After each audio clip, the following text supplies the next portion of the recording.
Hello everyone. तो कैसे हैं आप सभी।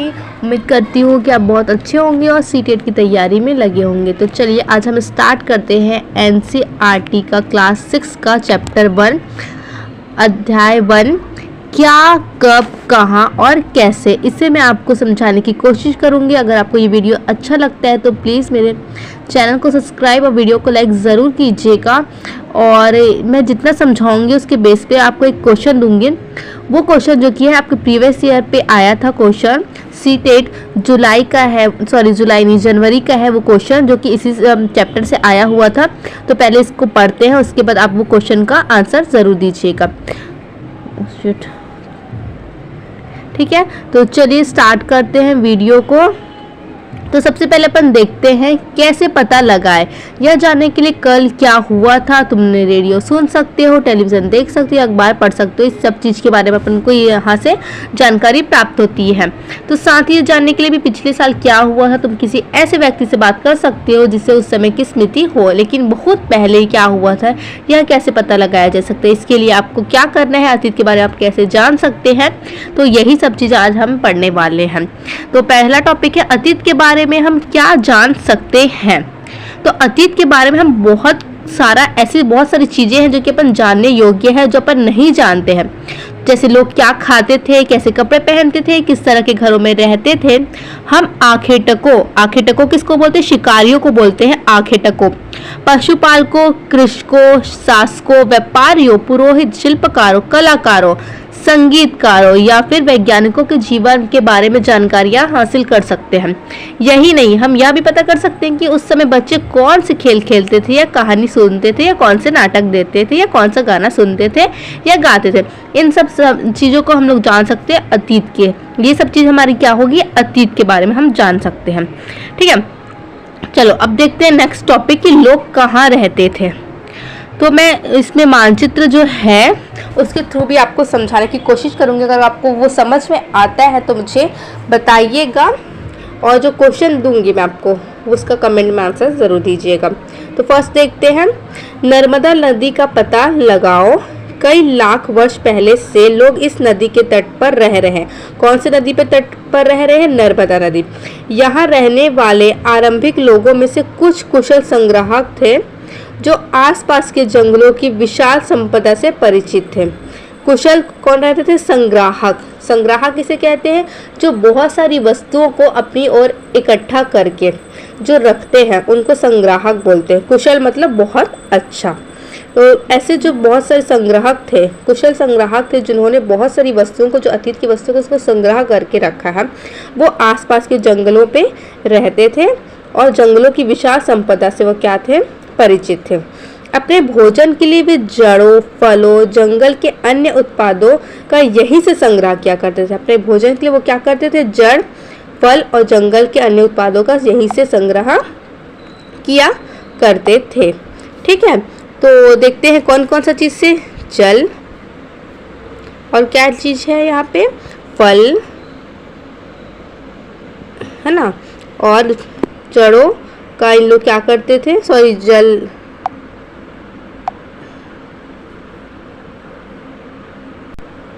कौन कौन से है, जड़ है, फल है और जड़ है और फल है।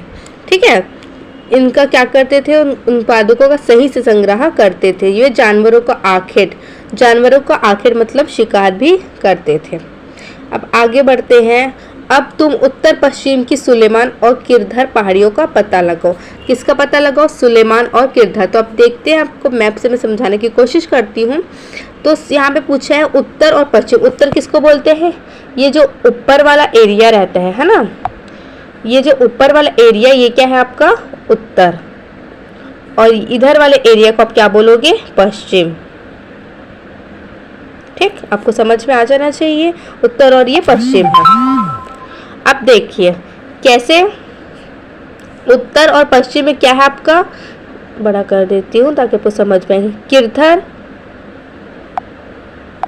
ये किरधर है और ये है आपका सुलेमान। अच्छे से देख लीजिए, यहाँ पे किरधर है और यहाँ पे है सुलेमान। ठीक है, अब क्या है यहाँ पे, इन पहाड़ियों का पता लगाओ। अब इसी क्षेत्र में कुछ ऐसे स्थान हैं जहां लगभग 8000 वर्ष पूर्व स्त्री पुरुष ने सबसे पहले इन्होंने क्या किया था, गेहूं और जौ फसलों का उपार्जन आरंभ किया था। देखो यहाँ पे बड़ा बड़ा लिखाया है, यहाँ पास से देखना, उत्तर पश्चिम की सुलेमान और किरथर पहाड़ियों का पता लगाओ। इसी क्षेत्र में कुछ ऐसे स्थान हैं जहां लगभग 8000 वर्ष पूर्व स्त्री और पुरुष ने सबसे पहले गेहूं और जौ जैसी फसलों को उपार्जन आरंभ किया था। ये आपको पॉइंट याद रखनी है। कहाँ आरंभ किया था, देखिए यहाँ पे पूछेगा तो आपको याद रखना है किरथर और सुलेमान। और किरथर सुलेमान कहाँ है, उत्तर और पश्चिम में। ठीक है, ये बात आपको याद रखनी। अब चलिए आगे देखते हैं। उन्होंने भेड़ बकरी और गाय बैल जैसे पशुओं को पालतू बनाना शुरू किया। किन्होंने, जो 8000 वर्ष पहले जो स्त्री पुरुष थे उन्होंने भेड़ बकरी गाय बैल जैसे पशुओं को पालतू बनाना शुरू किया। ये लोग गांव में रहते थे। और कहाँ रहते थे लोग, गांव में रहते थे। और देखो उत्तर पूर्व में, अब देखिए ये होता है आपका जो ऊपर का भाग रहता है, इसे अपन हम उत्तर बोलते हैं। लिख देती हूँ उत्तर। ठीक है, अब देखिए उत्तर और पूर्व, ये वाला एरिया है जो आपका, ये है आपका पूर्व। ठीक है, और ये है आपका उत्तर पूर्व में ये है गारो की पहाड़ियाँ। पूर्व में क्या है, गारो, देखिए बड़ा कर देती हूँ, गारो की पहाड़ियाँ। ठीक है, ये गारो की पहाड़ियाँ कहाँ है, पश्चिम में, सॉरी पूर्व में। ठीक है, अब देखिए और मध्य में क्या है, मध्य भारत में विंध्य पहाड़ियाँ। अब ये मध्य में, ये देखिए विंध्य की पहाड़ियाँ, ये दिख रहा है आप लोग को, मध्य में है ये देखिए विंध्य की पहाड़ियाँ, ये देखिए। ठीक है, तो ये कुछ अन्य ऐसे क्षेत्र थे जहाँ कृषि का तो विकास हुआ। कहाँ कृषि का विकास हुआ, गारो पहाड़ियाँ में और विंध्य पहाड़ियों में। कहाँ क्या चीज हुआ, कृषि का विकास हुआ। ठीक है, कहाँ का विकास हुआ, कृषि का विकास हुआ, जहाँ सबसे पहले क्या उगाया गया, चावल। क्या उगाया गया, सबसे पहले चावल उगाया गया। ये वे स्थान विंध्य के उत्तर में स्थित थे। जहाँ सबसे पहले चावल उगाया गया वह कहाँ स्थित थे, ये जो विंध्य के उत्तर में स्थित थे। ये बात आपको याद रखनी है। अगर आपको ये क्लास अच्छी लगी हो तो क्लास को, चैनल को सब्सक्राइब करना, वीडियो को लाइक करना। अब इससे रिलेटेड मैं आपको एक क्वेश्चन दे रही हूँ, वो क्वेश्चन को सॉल्व कीजिएगा। और इसी तरह मैं वीडियो और आगे लाती रहूँगी और क्वेश्चन आपको देते रहूँगी। अगर वीडियो पसंद आता है तो वीडियो को लाइक, चैनल को सब्सक्राइब कीजिए।